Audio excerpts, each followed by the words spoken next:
Welcome back. This is VOP this morning. President Bola Tinubu has assured Nigerians that every citizen will feel the positive impact of his administration's courageous reforms, including the removal of fuel subsidies and unification of foreign exchange market, insisting these tough but necessary decisions, though involving temporary sacrifices, are laying a solid foundation for long-term prosperity. National renewal and a diversified non-oil economy where states no longer borrow heavily, as highlighted at the inauguration of the President Bola Ahmed Tinubu door-to-door movement in Abuja, where leaders like Senate President Godswill Akpabio and House Speaker Tajuddin Abbas praised the shift from mono-economy dependence and called for patriotic support ahead of 2027. However, NDC presidential candidate Peter Obi countered sharply, claiming that many who had booming businesses and backed Tinubu in 2023 due to his Lagos governance record are now economically devastated and reduced to hawking kwili for survival amid worsening poverty, hunger and insecurity under renewed hope agenda, arguing that public judgment is shifting based on daily hardships rather than promises, with support for opposition growing as realities bite. Meanwhile, Tinubu's special advisor Daniel Bwala defended the narrative by asserting that even Nigerians earning 60,000 naira monthly today are better positioned than many who japa abroad 5 years ago. Now, japa is our local language of saying, migrate abroad and all of that. Well, Daniel Bwala cited high overseas living costs, menial jobs for degree holders, and lack of family support networks as modern-day exploitation, while the government touts investments like over 60 billion naira in oil and gas and education assets via NEL Fund and all of that. We have our president tell us, well, no Nigerian will be left out and every Nigerian will feel the impact of my reforms. We have in the studio here to help us make sense of this development, Barrister Eze Eluche. Barrister Eluche is an attorney at law. He appears here in the capacity of a public affairs analyst. Beside him, we have Mr. Dele Fanimo. Dele is a reporter as well as a public affairs analyst. And from our Benin outstation, we've been joined by Comrade Destiny Enabelele. Comrade Enabelele is a politician, former local government chairman, and former member Edo State House of Assembly, but appears here in the capacity of a public affairs analyst. In the course of the program, we'll be joined by Barrister Asim Adams. He's a constitutional lawyer as well as a political affairs analyst. Gentlemen, good morning and thanks for joining us. We appreciate your presence. Good morning. Thank you very much for the invite. Thank you, sir. Barrister Luce, let me start with you. Bola Ahmed Tinubu, every Nigerian will feel the impact of my reforms. The painful sacrifices we make today is to secure our future. Like they say, you have to die today to live tomorrow. The reforms are biting, they are tough decisions, but let us bear. And the sacrifices we are making will not be in vain. React broadly to this comment coming from our president. What do you see? What do you know? Thank you very much. I think the reality is that Nigerians began to feel the impact, the adverse impact of Mr. Tinubu's reign right from day one, when he supposedly removed the subsidies, non-existent subsidies, by the way, because it has been established that there was really no subsidies. What happened was that people were stealing from the system. So he removed that, so Nigerians began from day one to feel the impact of his regime. So if he still thinks that we are going to be thinking about when we'll feel the impact, it's not true. We've been feeling the impact, and the impact has continued to be very dire. The value of the naira has plummeted. The ability for Nigerians to even to travel out has been affected in the area of sports, in the area of health, in the area of all facets of our socioeconomic indexes has been adversely affected from day one of this man's regime. Now, when he talks of sacrifice, sacrifice is not only one-sided. If we are sacrificing, and this same presidency, from the first day he came, he asked for a brand new, a new jet. He changed the official cars, brought a chain of bulletproof American stretch limousines. His aides have skyrocketed in terms of their welfare and emoluments. So the sacrifice is only one-sided. Nigerians are the ones sacrificing, and these guys are having the best of time. The office of the First Lady is awash with very brand new cars almost on every annual budget, and likewise that of the President. So he's only talking to Nigerians. He's totally detached from the system. He's totally detached from Nigerians. That is why he's saying that we should keep on looking further. Looking further what? Nigerians see an oncoming light. And that is the light in the tunnel. But that is the light of an oncoming train that is going to crush Nigerians if we allow these characters to continue in office. So, yes, we know him, we know his antecedents, and we know that we are really going through the pangs of his missteps. And the missteps are continuing. Is it? I mean, even in the area of security, you have seen that there has been a very drastic increase in the level of insecurity in the country. When he came into office, it was basically the north-east that was under a insecurity situation. But now, everywhere, even in the southwest, in the southeast, the whole country is messed up. So what is he talking of waiting till El Dorado time? Nigerians know what they're going through. And with regards to some of the comments of his aides, like this Boala fellow, very much discredited Boala. He's saying that Nigerians abroad, Nigerians who are earning 60,000 naira are better than those abroad. And you see, his reasoning was very, very suspect. He said it was because if you are earning that much in Nigeria, you have somebody who can help you out when you are down. And then those in the UK or wherever don't have any such thing. That was the height of idiocy, mind my words. Because that means this man doesn't even understand what he's talking about. So if you are earning that much, by the way, that is even below the national minimum wage. That's what it's referring to. So if you're earning that much, you are only existing because you have people who can come and give you some stipends. Okay. That is the aim of this government. They want to reduce Nigerians to beggarly status. I think he was referring to our communal living in Africa, you know, where, I mean, we watch our brothers, our neighbors back and all of that, which we find absent probably in Europe and other parts of the Western world. I think that was the emphasis. Well, giving excuses for a man like Boala is neither here nor there. No, I'm not giving excuses. Yeah, because I mean the language was very clear. Okay. That if you're earning that much, when you have problems, you have people who can always assist you. Because the African support system. Must a man believe in that? You are working. You are a graduate. You now rely on people who can come and help you in terms of needs. No, the right fact is this. This government has been very, very, they have adversely impacted Nigerians.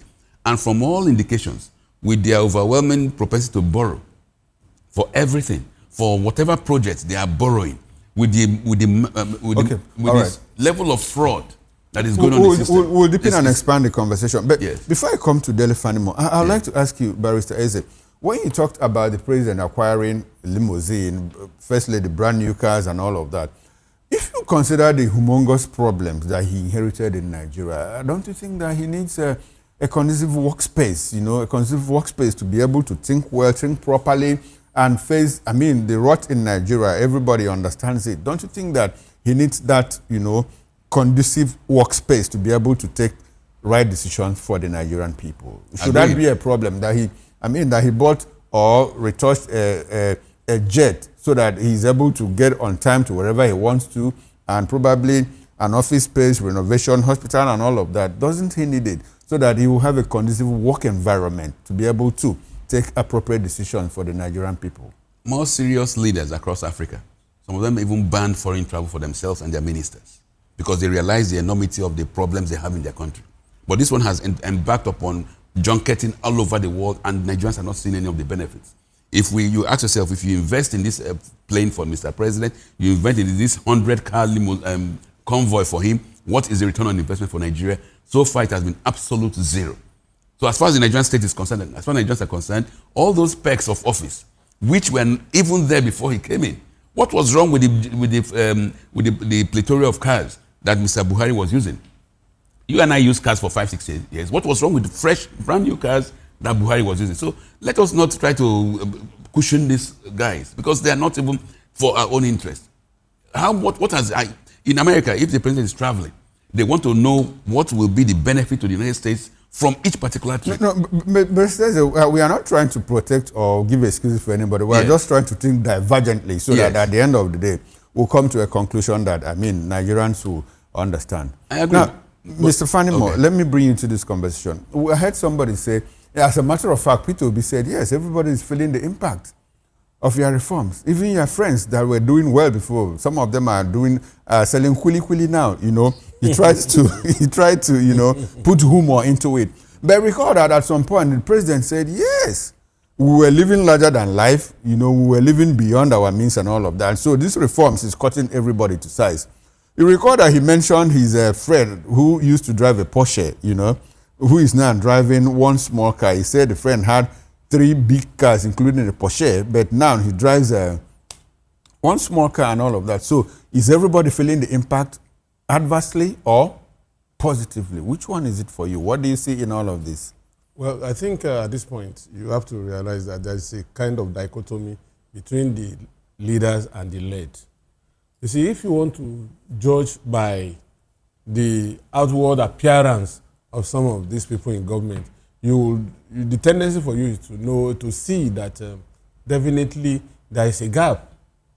For me, if you want me to tighten my belt, I must see you doing the same at the same time. But we have found out that those that are politically exposed are not feeling the heat as much as we are feeling it as Nigerians. And for me, I would not agree to the fact that subsidies was not existing before he came. As a matter of fact, subsidies started in 1977 when military government under Obasanjo became, after Murtala's assassination. But at that time, subsidy was intentional. It was meant to bridge the gap between we that are producing oil and those who are buying from us, in case there is escalation. And it ran up to 1999 when Obasanjo came back, and up to when Jonathan came. As soon as Jonathan came, it became a free-for-all, and then up to Buhari. So we saw that people were importing absolutely nothing, but building up papers, documents, to siphon money from government. So people were living like kings and queens on our collective patrimony. So at that time, Nigeria was borrowing money to pay salaries. So subsidy was the right thing to do. And I also recall that even 3 leading political gladiators at that time,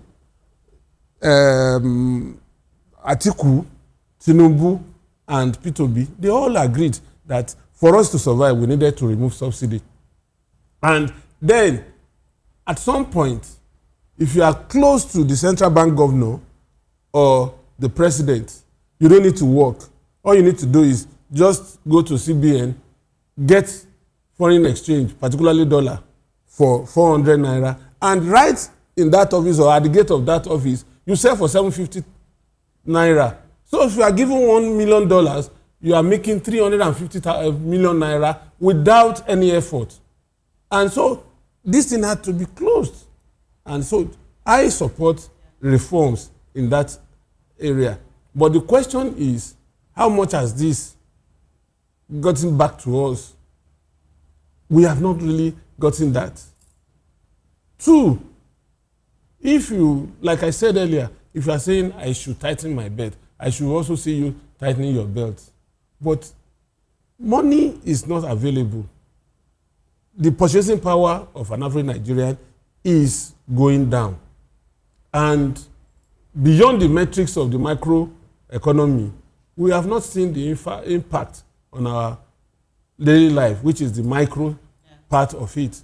So what I would suggest here is there shouldn't be further delay in letting this thing trickle down so that Nigerians can enjoy the dividend of whatever sacrifice we are making now. How long will it take us to begin to feel the impact of some of these reforms?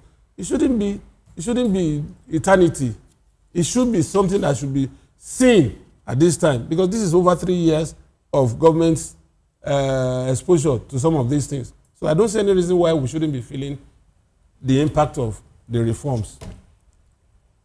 Thank you, Mr. Fanimo. Thank you. Let's move over to our Benin outstation where we have Destiny and Labulele standing by. Good morning, Destiny.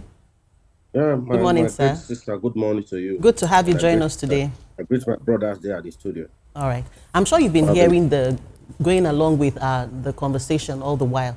How long do you think this administration can sustain this temporary sacrifice narrative? It's going on 3 years. And from the look of things, they might come back into power. So how long do you think they're going to sustain this narrative? Do you think Nigerians will get to that boiling point, or we would still, keep enduring as usual?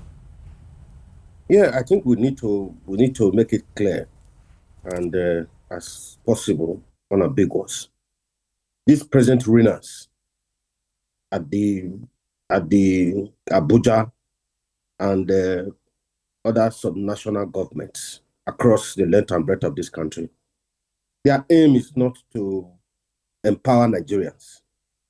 Their aim is to impoverish Nigerians. And that they succeeded in doing it. And the most sad thing is this. Some gullible Nigerians are doing tete-a-tete with them. That is the most sad thing, and it's very, very regrettable. You see, for a government to say that Nigerians to embark on kuli and akara at this day and age, 21st century, not in the Stone Age during my grandmother, it is lucific. Let me put it very mildly, according to one of my seniors. It's very lucific. So if you look at I think the speaker there, they have done justice to it. They have impoverished majority of us. So when they say that everybody will feel the impact, indeed, we have started feeling the impact from the very first hour of these present ruiners in Aso Rock. We have started feeling the impact. Since that day till now, it has never been well with Nigerians. That is the gospel truth. Because they are widening the gap. While they are living in luxury and they are living in affluence. And they want you and I to suffocate and begin to beg just the way El-Rufai's wives and family are begging. They want Nigerians to be begging for deliberate. That is their aim.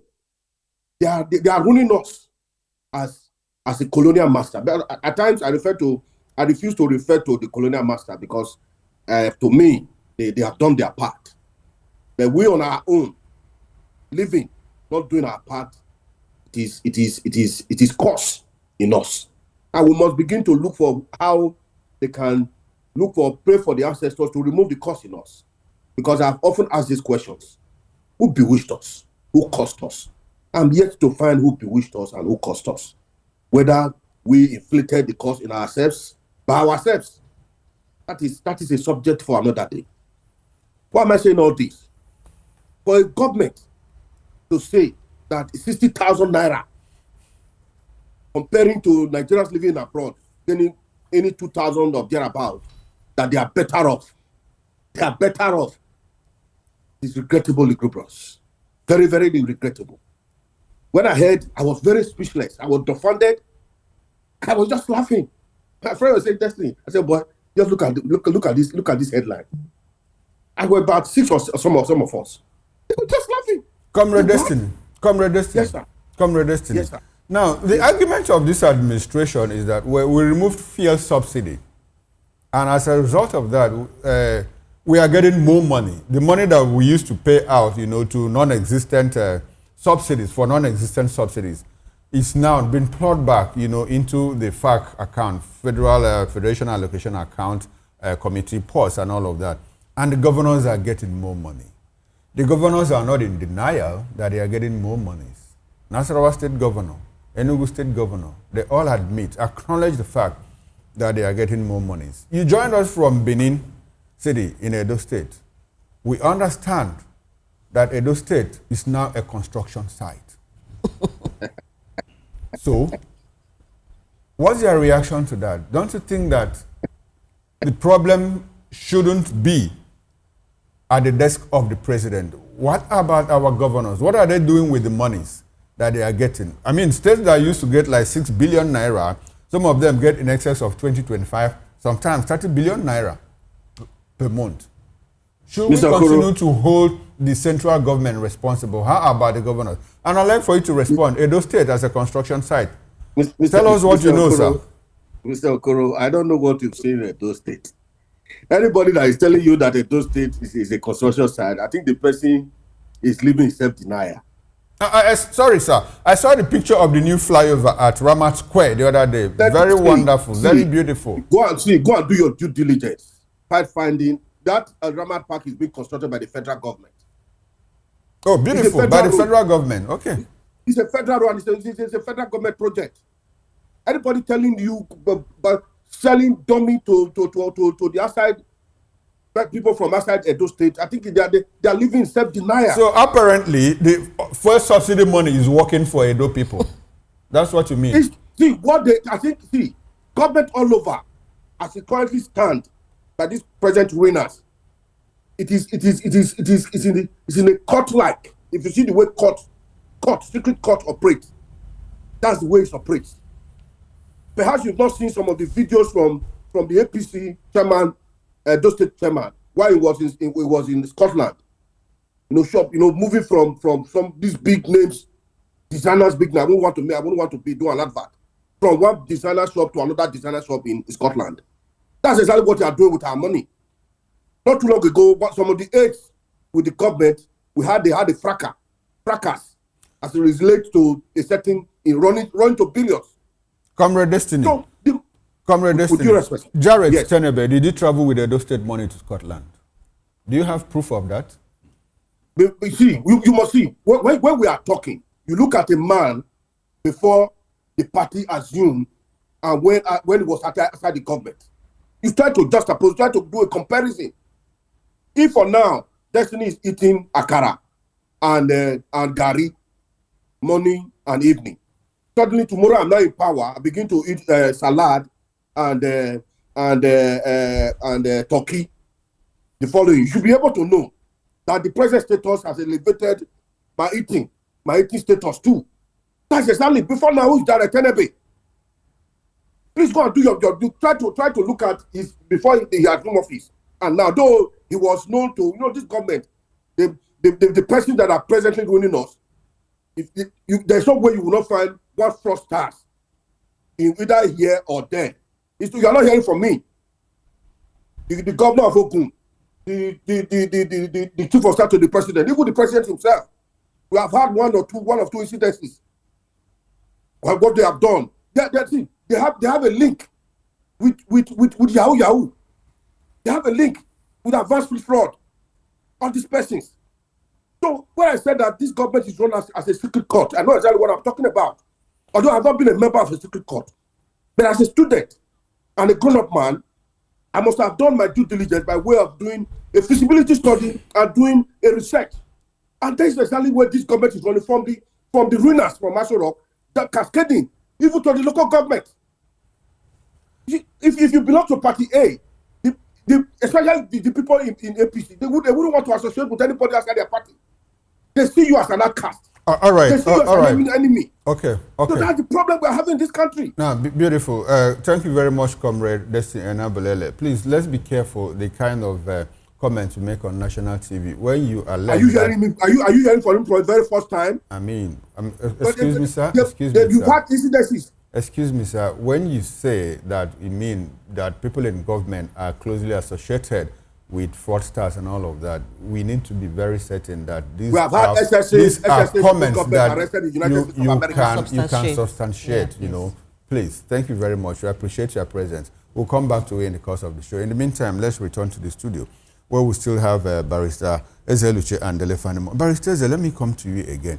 I would like for you to tell us, in the life of this administration, all the reforms that they tout, talk about removal of fuel subsidy, talk about foreign exchange arbitrage, talk about NEL fund that they are implementing, talk about the state police and all of that. Is there any one thing in the life of this administration that you see that, it's taking Nigeria a step further, a step higher in terms of development? Is there just any one that you can think of in the life of this administration? Well, I think the one you mentioned now about is loans, student loans, NEL fund. is one that can be said to be altruistic to some extent. But when you have a situation whereby many schools, many students, if you ask them, have you had access to this NEL fund? How is it? And you understand the amount of fraud going on in it, you now ask about was it really what is being projected? Because we have several instances of schools collecting more monies and demanding for more and giving less as school fees to these kids or giving allowances. And in some areas, there is almost zero participation and apathy towards it. That is the only thing that one can say, okay, this government has had an altruistic origins for it, but in terms of implementation, like every other thing by this government is still very skewed. But other things that the government talks about, like the subsidy. Why I say subsidy, there is no subsidy is this. And what the other political gladiators were talking about was to remove the fraud. Because clearly what we have is fraud. Even Buhari himself said, what does subsidy mean? The oil pipelines, the drillings were done 30, 40 years ago. Oil continues to gush out. And you say you're subsidizing. What are you subsidizing? You're subsidizing the importation. And then most of this importation is because of the poor work done by the customs and immigration in allowing refined fuel to leave the country, and the round-tripping of documents in CBN to pay criminals for importing what they never imported. So that is what those who said they remove subsidy actually meant. Not this removal of some huge sums and diverting it to personal pockets, which the Bola Tinubu regime has done. So I do not see any. The only thing that this government has ever done that is good or close to good is the NEL fund. But virtually every other thing they've done, they have non-altruistic reasons and purposes for it, and you can easily see it in them because they're not really. There is not much Nigerians can take home to the bank from what they are doing. Thank you. All right. Talking about NEL fund daily, a lot of Nigerians, in fact, some critics have said the idea of giving students loans, to pay back in a country where they might not even get jobs, and even those who want to go into entrepreneurship, the environment is not conducive. They said it's like a disaster in waiting. Do you agree with that the NEL fund was actually carefully thought about? You see, most policies in this country are well thought out. But when it gets to implementation, that's where you have a lot of discrepancies. You see, I will go with NEL fund to the extent that we as parents, I have only one child in the university, and I can afford to pay a school fee. But I know of families that even as low as 100, I think any university today, federal university is the cheapest.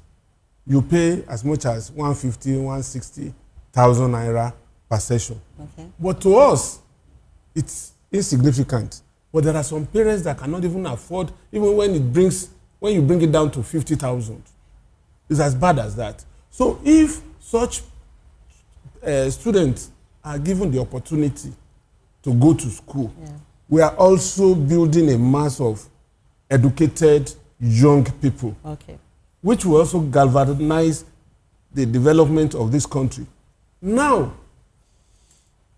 everywhere you turn to in this country, you have like 100 rats in a room.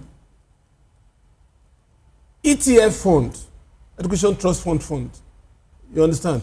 That particular fund, there are some states till today that can't access this fund simply because they couldn't render account for the previous one. Because you have to render account and make sure that your books are in line with the instructions that go with it. They have not been able to access those funds. Now, the NEL fund, some vice chancellors, some bursars, some registrars in some of these institutions, they have so manipulated that they even raise school fee to access this fund. Excess funds. Like if your child is paying 180,000 naira, the school will now cook up books that is paying 300,000. So they pull the funds from NEL fund, and what do? As a matter of fact, they even tell that student to pay 30,000 naira processing fee.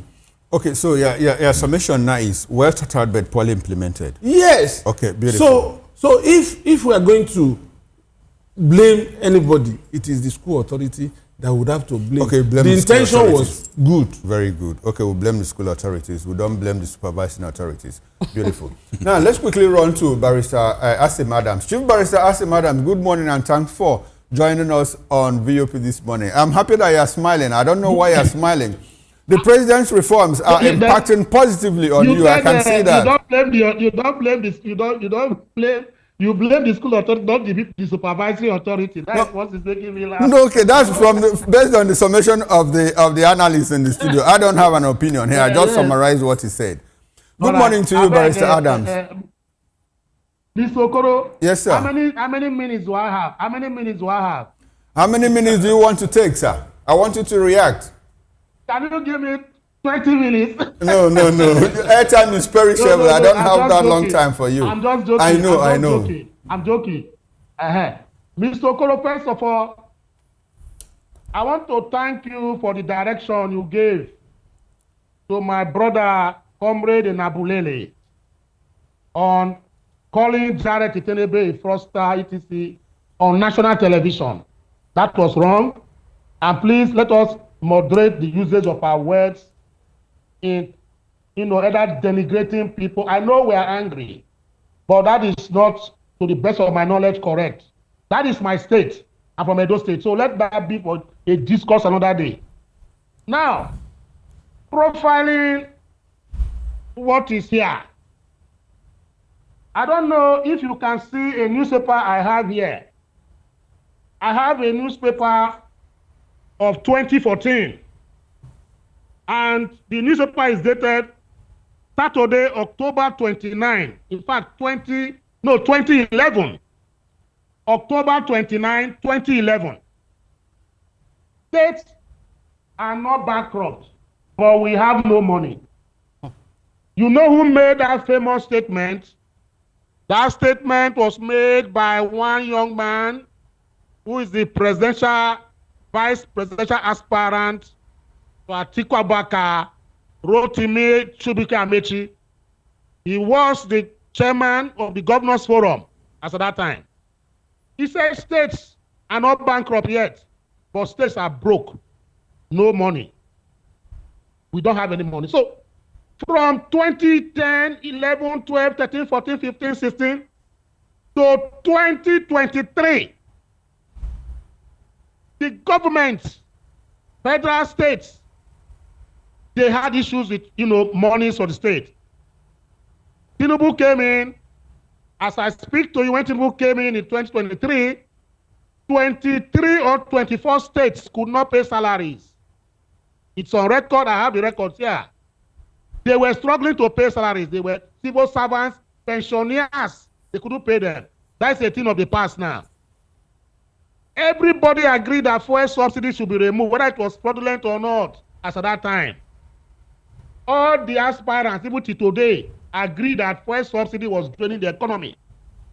Tinubu came and removed it, and today there's no fuel subsidy. Tinubu introduced what they call net fund. It has never been there. No government has ever brought that. He introduced a net fund, as the case may be. For the past 15, 16 years, our foreign reserve in the Federal Reserve Bank, wherever they keep their money, whether it's in heaven or maybe in Coven, I don't know where they keep, has increased to $51-something billion and going up, down. Today, even yesterday or last week, the richest man in India, his name is called Gupta. He's a sixth richest billionaire in the whole world. He came to Nigeria, specifically Niger State. He wants to establish the biggest and the largest solar steel manufacturing mill in Africa, in Niger State. 4, the rating agency also rated Nigeria as the second country after Egypt with manufacturing ability. Those are amongst other things I cannot go into that because of time. These are novel, innovations by the Tinubu government. I clap for him.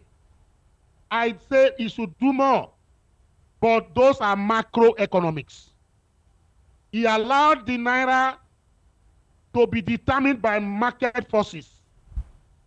For me, those are achievements.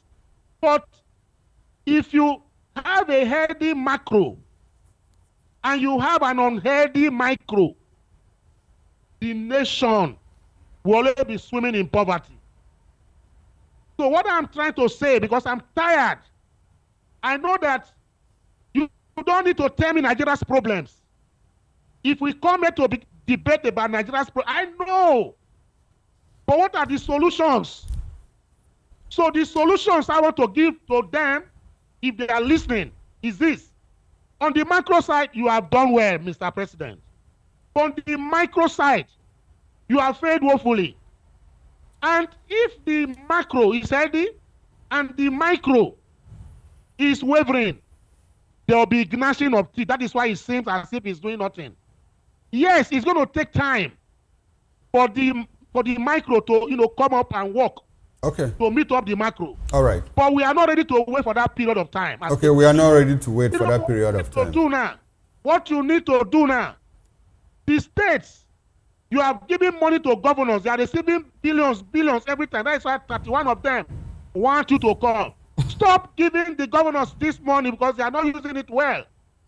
If the governors should be working, local governments getting billions are working, the pressure will not be on the federal government. The states are doing nothing. They receive so much money. Beautiful, so beautiful. Stop giving them money. Well said, Barrister Adams. Let me give you some posers now because some of these things are confusing. When you talked about fuel subsidy, the basic reason why fuel subsidy was removed was because, according to them, it was no longer benefiting the average Nigerian for whom it was meant for in the first place. Now, Nigerians are paying more for a product, God-given product, in our backyard here now. So between then and now, between the removal of self-subsidy, when we had fuel subsidy, I think Alaskan fuel was selling for 187 or 200 naira or thereabout before it was removed. And now that it is selling for in the neighborhood of 1,000, 1,001, 2 and all of that. That is one. Number two, another reason why fuel subsidy was removed was because a few of us, less than 100 of the 230 million of us, had cornered this money through over-invoicing, round-tripping, and all of that. In the 3 years, I understand. In the 3 years of this administration, only one person has been brought to justice. Just one. Just one of them.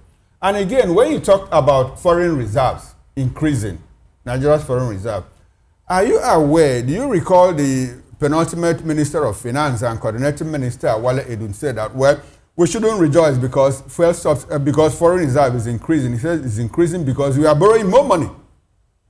And in the life of this administration, within the 3 years, they have borrowed more than the government borrowed from 1960 to our 50th independent anniversary. This administration...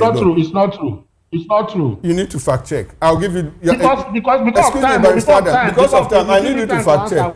I'll give you time to respond. We have borrowed more money in the life of this administration. You'll also recall that Buhari left us at 87 trillion naira debt. Now, not even 87, but now it is in the neighborhood of 159 trillion naira. And more monies are being borrowed by this administration. You said that the macroeconomics are looking up. Now, how long will it take for it to translate to the micro, where the average Nigerian will start feeling it? I would like for you to summarize, sir.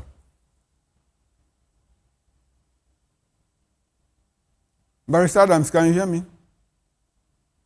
Oh, unfortunately, his network has taken him out. Let me just correct one impression that's always been regurgitated by Nigerians about what happened in 2011 and what is going on now with regards to the amount of money states have. For goodness sake, the value of the naira to the dollar was how much then? So when you hear that these state governments are paying salaries and they're doing whatever, the value of the naira has depreciated, has been destroyed. And the salaries of these workers has not improved. So that the states are able to pay money is because, yes, they are getting more money from the center, but they are paying the same salary that was still the same at 2011. So definitely they'll clear more of these salaries. But then when you look at the monies this federal government claims to be giving states, it has been revealed that most of it is spurious and built on fraud. An example is the one that just got revealed that over 800 billion was contributed by APC governors. And the governor of Imo State was accused of having squandered it. 800 billion. So that means that the money this federal government even gives states or allocates to states and not even for altruistic purposes. At the fact meetings, you will hear that they have given a state so and so billions. But in reality, how much was the state giving to give back to the APC, to run the APC? So when you have analysts coming out and saying there is so much improvement, improvement in what? Do you not realize these things? I mean, it's sad, but when you are on before national TV, you have to be very, very explicit and say the truth. The truth is that the states are able to pay more because the value of Naira has depreciated and they are now getting more money. And when you talk of the foreign reserves, what, for goodness sake, look at the economics. As a country, we are borrowing billions more, and you claim to be having higher foreign reserves. Who are you fooling? Where is that money, so-called foreign reserves? What is it doing there? What are you keeping reserves when you need all the, you are still borrowing money? So we seem not to look through some of these antics this government is playing, and the fact that they use some of our media, they use some of our so-called analysts to propagate these very false narratives. Mr. Bola Tinubu, do not be deceived. Nigerians are feeling the pains of your misrule.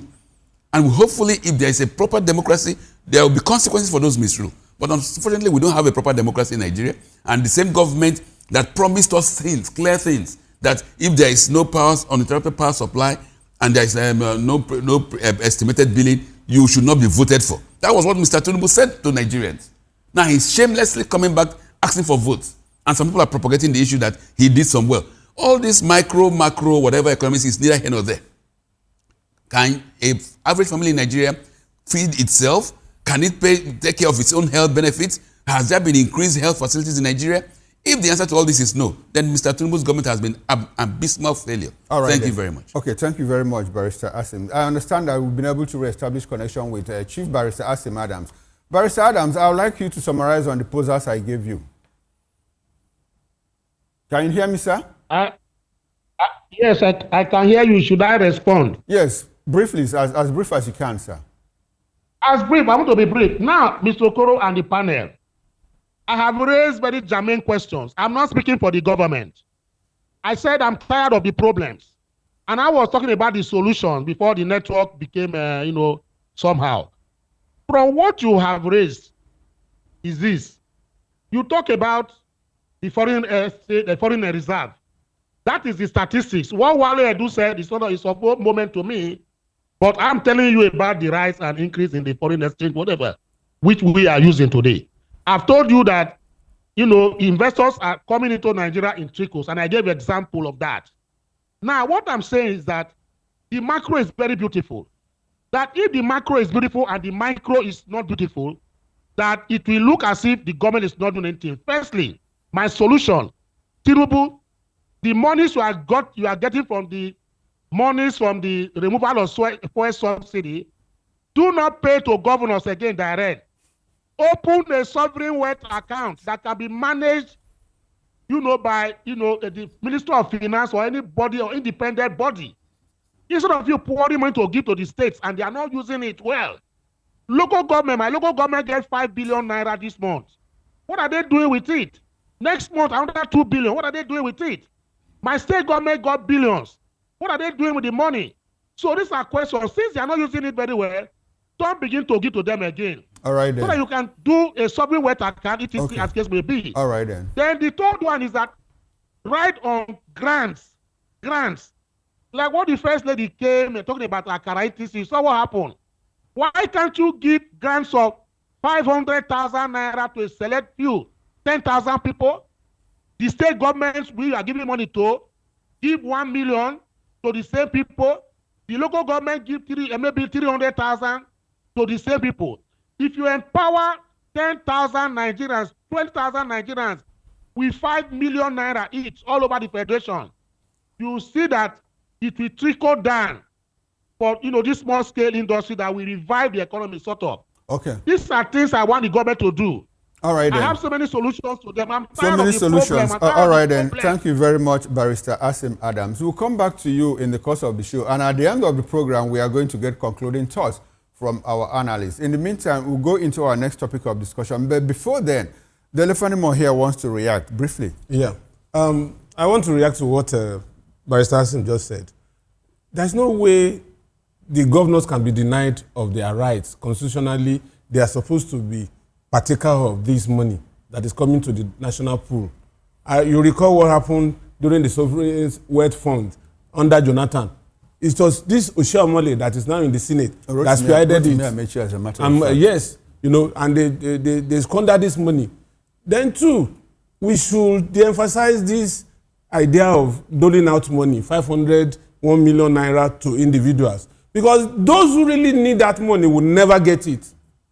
It is those who are already in the wrong of the rich that will corner this money.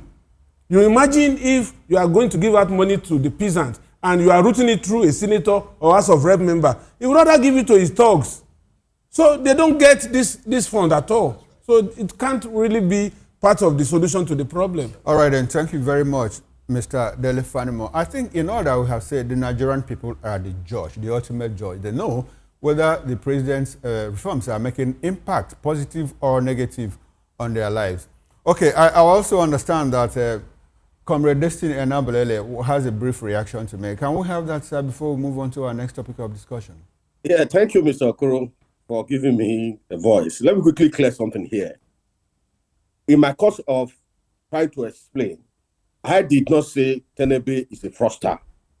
Mr. Adams should not misconstrue me. Perhaps he is aware of Tenebe's antecedent. For me, I'm not aware. What I said, why Tenebe, popped up in the course of my analysis, was that the issue given to the money given to state. And I said some of this money are not getting to the end users.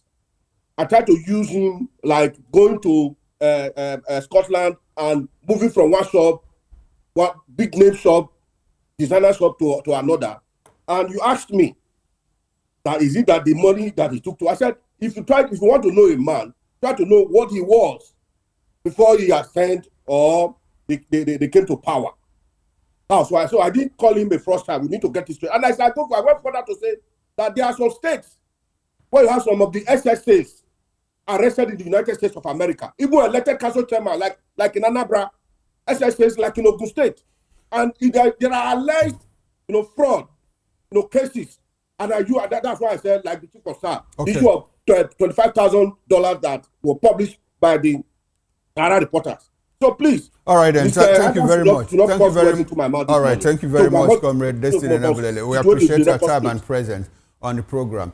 Insecurity, bandits kidnapped my brothers, demanded 300 million naira ransom Zamfara Governor Lawal, as Nigerian soldiers now earn 100,000 naira.